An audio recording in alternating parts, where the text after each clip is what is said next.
Hey, I'm making this video because we need to keep this coalition together, and what's happening right now is really stupid and I think can be pretty easily put back together if it's done quickly. I'm going to talk about that. Really, this is going to have two parts to it. The first is an acknowledgement that Elon has been the secret weapon behind Trump 2.0, really from early in the campaign into the first 4 months of the administration. And I know everyone knows the facts of this, but they're bears repeating. Donald Trump was facing 1,000 years in prison. 1,000 years in prison, 91 felony counts. And not only that, there was no platform to be able to even talk about Trump-related campaign issues. It was not until Elon bought X that you could talk freely about election interference, that you could talk freely about the COVID era, that you could even publish disclosures that were embarrassing to the blob. The complete lockdown on big tech and the refusal of any platform to actually allow a way to publish information meant if there was no X when Trump got shot in the face, if you had posted about that, they could have just labeled everything misinformation or misleading context. People forget just how big a lock the blob had on all speech. So you could not even run a campaign that way unless you had Elon there. And then you have the fact that he was the top financial backer, the fact that he took unbelievable risk. And not only that, he opened the door for the entire business and investment community to come in safely behind and themselves have the bravery, feeling like Elon and his enterprises and his philosophy would help amplify theirs. I think he helped bring, for example, the little tech coalition out of its shell to come and support Donald Trump. I know that he also paved the way for Mark Zuckerberg's support, for Jeff Bezos to do what he did. The entire business, commercial, investment community, in addition to taking all of the risk himself, and then not only doing that monetarily, but inducing all these changes in all the other social platforms so that you could even talk about Trump-related issues during the Trump campaign. Then I was overwhelmed in the first 3 months of the Trump admin. We're only at month four and a half, about how much was getting done in such a short period of time. The closure of USAID, the reorganization of the State Department, the chopping off of censorship grants at the National Science Foundation, the ditching of all sorts of extraneous destructive programs like the Minerva Initiative at the Pentagon, the cuts to hundreds of the worst NGOs on earth. All of this stuff was happening at lightning speed, and it was driven by Doge. It was driven by the fact that you had a dedicated group of people who were working for free 24/7, busting ass just to get rid of the worst parts of the U.S. federal government. Not for the money or the fame. These people were anonymous. They did it for the country. And what happened with this bill, and I understand, I see both sides of it, I really do. I understand that there are fantastic provisions in this bill around border security and a whole host of other issues that are super important for the country.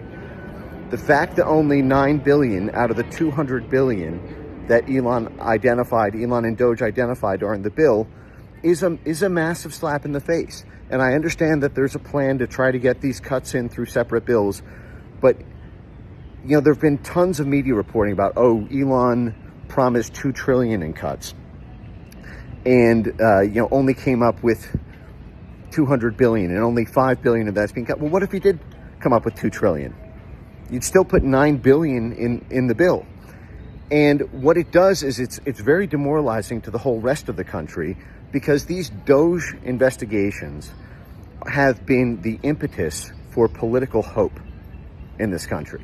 Because I remember Trump 1 very, very vividly. I was in the Trump 1 White House. We got more done in 4 months, in the first 4 months of the Trump admin, while Elon was a special government employee there, than we did in 4 years under Trump 1. there's been a joke that's been flying around on X about, maybe it was good they stole the 2020 election, because the Trump 2 administration would have been just a continuation of Trump 1, which did some good things, but mostly it didn't do the bad things of Obama or Biden weaponizing the Justice Department, et cetera, opening the border, these sorts of things. But the fact is the Trump 1 White House was ruled by Paul Ryan and his speakership. It was dogged by headwinds from every angle: the intelligence community, the FBI, the outside pressure groups, the donors, and Elon offered a way out of that. Now, I'll stop at that part of it because I could go on forever about that, except to say that my fear is if you don't take care of people who put it all on the line for you, risked it all, made all of this possible, basically birthed this thing, including all of our own individual freedoms, you're going to end up with a Trump 1. You're going to end up with a Trump 1 admin, which was very tired by the end. And every year there was a promise that next year's budget is going to be better. Next year's budget would be better. And it never was. Now, in terms of what started this all, it looks to me, I don't have the facts memorized here. I might be getting a few things inaccurate in a few spots, but the way as I followed it, it looked like when Elon left as an SGE last week, he was inflamed about the bill and made comments on X to kill the bill and to, kill Bill, all the memes, and taking some shots that were not really all that hard hitting. It looked like it was pulling a lot of punches. It was voicing opposition to the bill, but really not making it super personal about Trump or about folks in the Trump inner circle. There were a few shots here and there about, where is the Trump from 2 years ago who pledged that he wouldn't, raise deficit spending and the like, but it wasn't really personal. And then Trump, I believe this really kicked off during the press conference this morning when Trump was asked, I think by a reporter, about the bad blood that may have emerged for why Elon was posting opposition to the bill. And Trump basically insinuated that Elon's opposition to the bill was all about his own self-interest, self-dealing. He said, Elon didn't have a problem with the bill until I mentioned the electric vehicle cuts. And to insinuate that Elon is only opposing the bill for his own personal profit after Elon risked his entire 6 multi-billion-dollar company enterprises, had X and banned and SpaceX assets seized in foreign countries like Brazil, was by far and away the biggest political donor.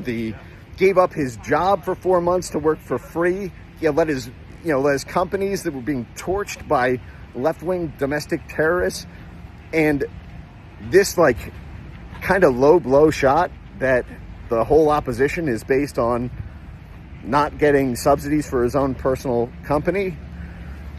I mean, I can see how that would make someone fly off the handle.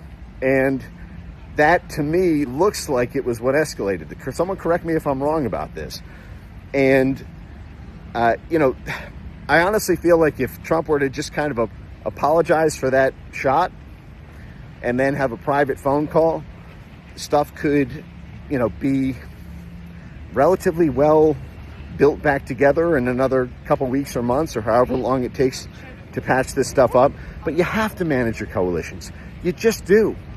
No government, no matter how strong or powerful or visionary a leader is, works without the support of folks on the inside who are great administrators and loyal, and folks on the outside who will help you through their businesses, through their media, through all manner of outside support and amplification. You really do get by with a little help from your friends. And this is a big thing to throw away. It's the reason we won the CR budget fight, 6 months ago, 8 months ago on this. So get it together, guys. Let's kiss and make up.